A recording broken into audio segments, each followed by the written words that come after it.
Hi, this is Dennis with Second Chance Tackle. We're continuing on our pandemic projects today, and we're going to work on one that Fred sent in. This one is a Daiwa SS Tournament 700. It's a neat little reel.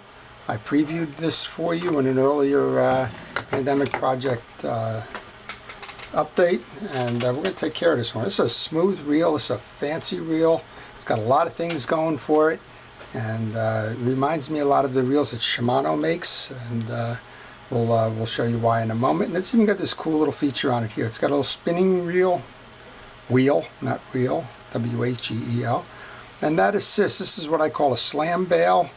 It doesn't have an internal trip mechanism. It has the external.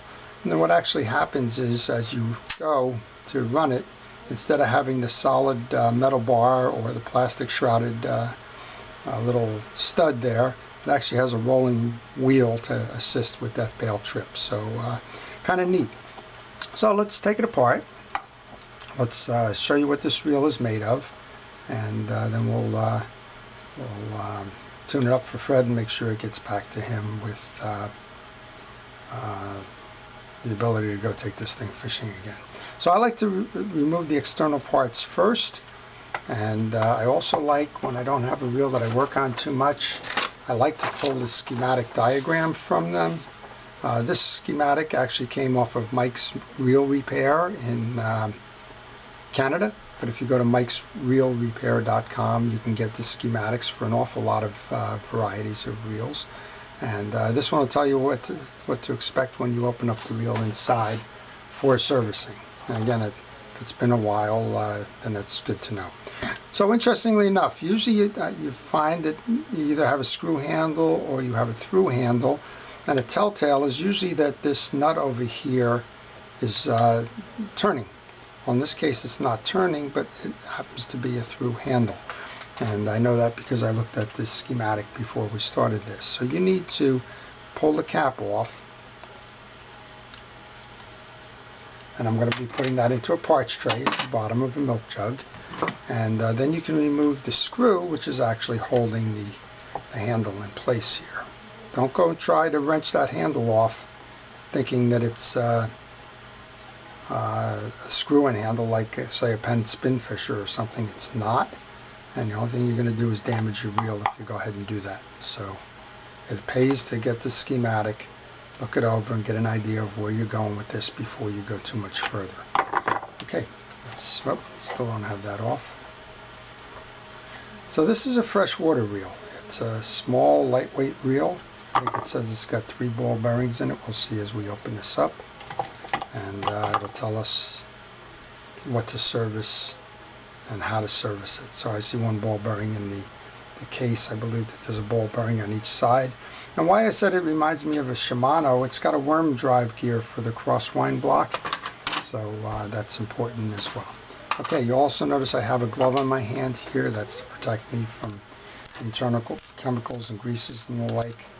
I work on a lot of reels, and over the course of the day, a little bit here and a little bit there kind of really adds on. So I just try to, as a habit, try to get that stuff off. All right, I've removed the spool, and I've removed the tensioner knob. I'm going to put that in there. Next up then we have a series of shims and a little cross ratchet. We have 1 shim, and we have the cross ratchet. All right, just grabbing different pliers here. These are just tight. There we go. But they do come off. And you need that to come off because you need to take the nut off that holds the rotor on. Test this one. You're never quite sure whether it's going to be reverse threaded or not. In this case, this is a traditional thread. And then we can remove the rotor.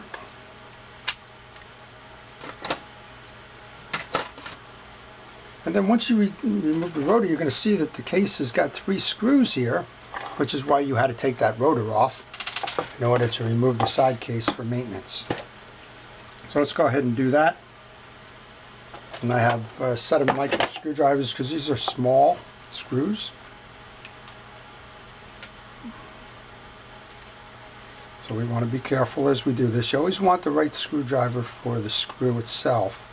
Don't try to put one in that's too big or too small. You generally wind up cross-stripping through the screws and making it no good overall. Alright. Pull these out. I put these on my desk because I want to make sure that the screws are the same size, and there's a good example why. The screw that came from the right is long, the screw that came from the left is short. And then we have one down below here, it's a different head size. So manufacturers kind of change things up a little bit, and you just need to be aware. That's why the pictures work too. And here's one that's got a thinner main shaft. So note the differences. You got 3 different screws in that side plate. So that's generally why I do that. And then I try to mark the locations for that. Now we should be able to take this side plate off.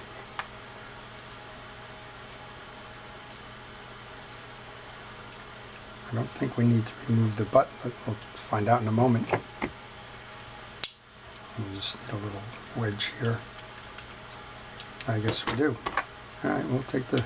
So the side plate holds the worm assembly in place. The bump guard. Probably got another screw hiding down here.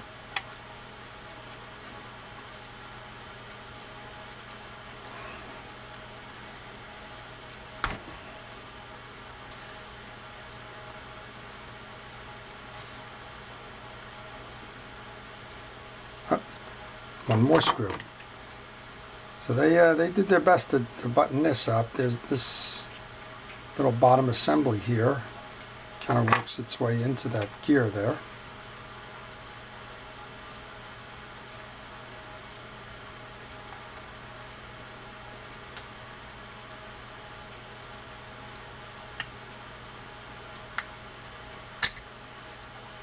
Yep, there you go. So this is telling, this is why you don't ever pry things. We have one more side plate screw under here. So manufacturers did a lot to hide the side plate screws because they're less attractive, if you will. In the process, you need to be aware of that as you're doing this, that you get in trouble if you try to hasten anything. Okay, side plate is off. Main gear is out. We have a bearing in the back, we have a bearing on this side, we have our main gear, and we have one bearing up top. And again, as I mentioned, we have a worm drive gear that's very similar to the way that the Shimano works. So let's just go ahead and get a cotton swab. There's not much grease in here, so we're just going to re-grease.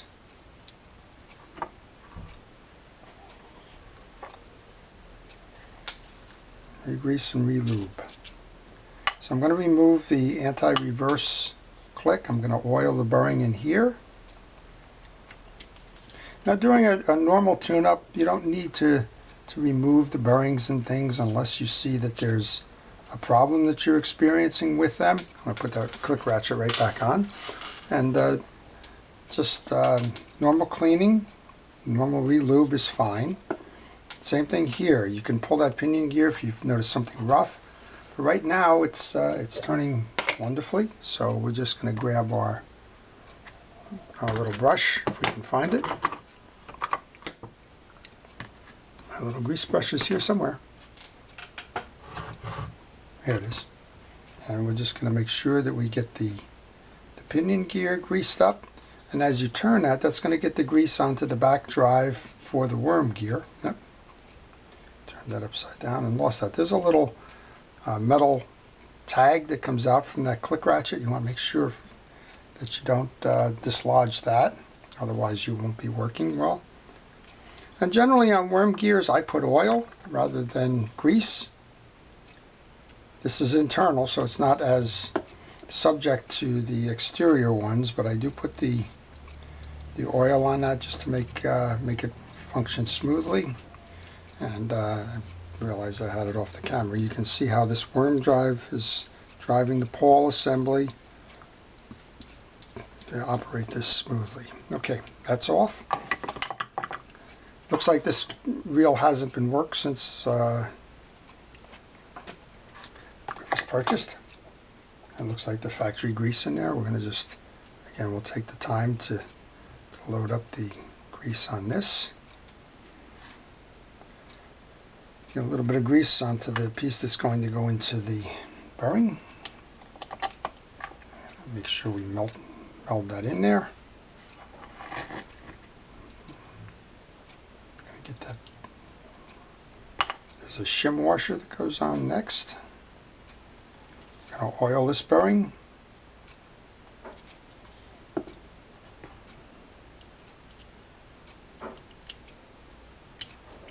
And the side plate can go on.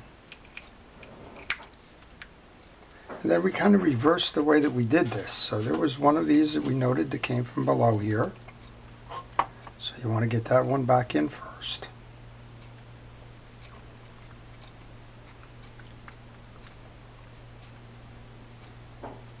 And this piece came on.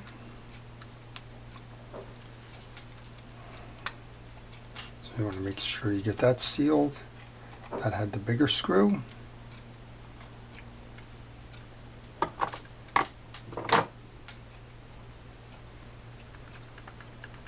So what you really need with reel repair is you need patience.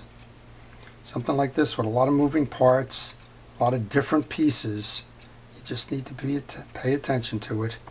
And it's not that much different than most of the reels. Back to that micro. It's just the same steps are basically consistent regardless of which ones you're working on. It's just a matter of installing in the reverse order that you've taken them out and taking them out in the order that they were installed. So kind of a catch-22 round and round. The thin one goes in the bottom. The long one goes on the right side. And the shorter of the two steel on the top goes in the left side. If you put them in wrong, you could interfere with some of the internal workings, or you can break the case. And that usually leads me to a question I get quite frequently, which is, can they use mechanical screwdrivers? And I do not recommend mechanical screwdrivers. They have a lot of torque, and I've seen the graphite cases break on as a result. So I would recommend do not use that. If you do have an issue with your hand where you don't have the strength to get these screws off, then I'd say go ahead and use it, but leave those screws short. Don't finish tightening with them. Take the last 2 or 3 turns with your hand. All right, this one comes back. There is no tie down screw here, right? So now we just want to spin that, make sure everything's working properly. It's nice and smooth. You can put a drop of oil onto the axle shaft there. And we're going to put that click ratchet back on.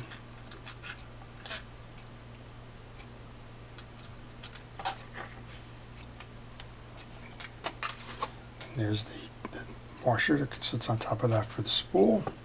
I'm going to take the handle at this point, put that handle back in. Fred, I'm going to apologize. I didn't take my time. I think I got this right. I think you had it set up as a left-hand drive reel. But, oops, put that on too fast, didn't I? That's habit, because most of these have these as handle screws, and this isn't a screw.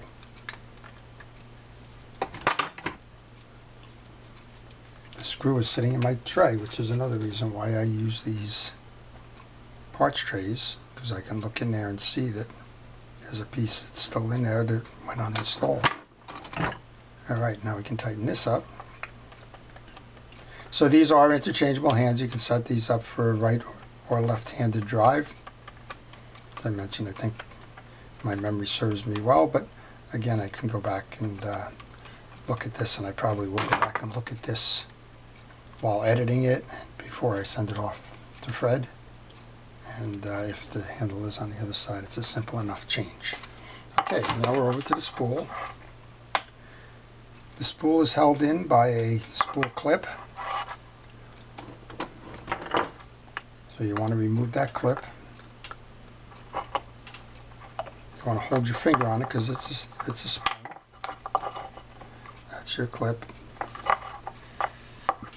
There's a lot of grease underneath here, so let's just try and clean that channel out there.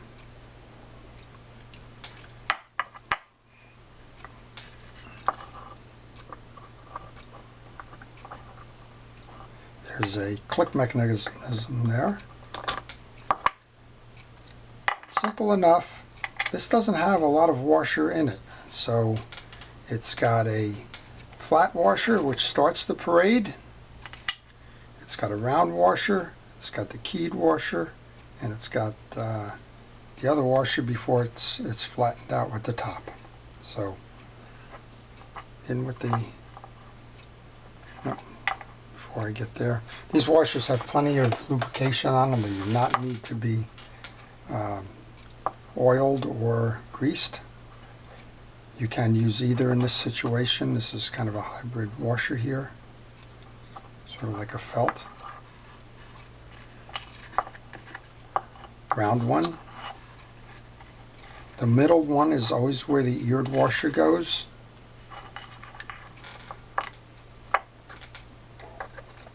Just seeing yet another pin type of a thing I have. It's an old carpenter's awl.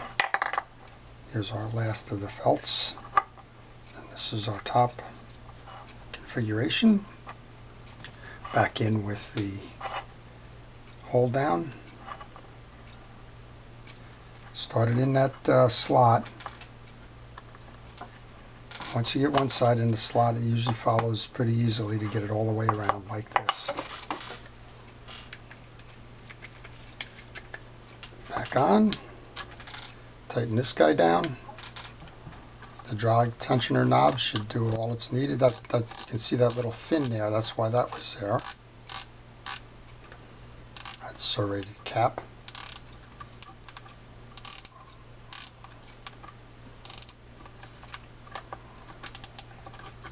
All right, we're tight. So there you go. It's a beautiful reel. We'll just put a little bit of oil onto the line roller. A little bit of oil onto the seam of each of the sides of the reel here. And this one's ready to go fishing again. So that's it. That's the Daiwa SS 700 Tournament Series reel. And it's got a nice warm drive in there. We showed you that. It's got the 3-ball bearing construction. It's got everything you need in a small reel to really get you going in that freshwater environment. So I hope you've enjoyed that. Before I end, a special thanks to the first responders. If you're out there working to keep us safe, thank you very much for all it is that you do. If you know a first responder, thank them. If you're part of the general population, like most of us are, please listen to the authorities, take care, stay safe, keep your social distance, wear the masks, do the things that they're asking us to do, and we will get through this. So with that, this is Dennis with Second Chance Tackle. Thank you for watching.